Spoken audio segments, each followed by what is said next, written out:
காய்கறி வாங்க இன்னி காசு செலவு பண்ணாதீங்க. வீட்ல இருக்கிறத வச்சே இதெல்லாம் ஈஸியா வளர்க்கலாம். தக்காளிய ஸ்லைஸ் பண்ணி மண்ணுல போட்டு தண்ணி ஊத்துனா போதும்.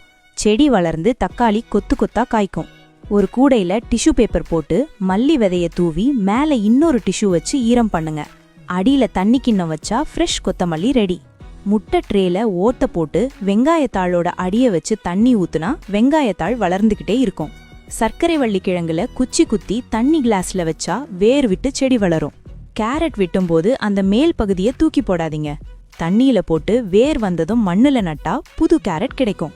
பக்கெட்ல ஓட்ட போட்டு மண்ணு நிரப்பி பூண்டு பற்களை அந்த ஓட்டையில சொருகி தண்ணி ஊத்துனா பூண்டு செடி சும்மா ஜிவ்வுன்னு வளரும்.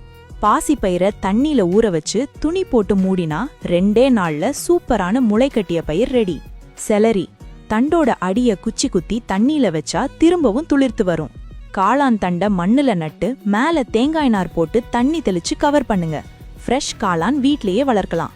இந்த கார்டனிங் டிப்ஸ் பிடிச்சிருந்தா லைக் பண்ணுங்க, சப்ஸ்கிரைப் பண்ணுங்க.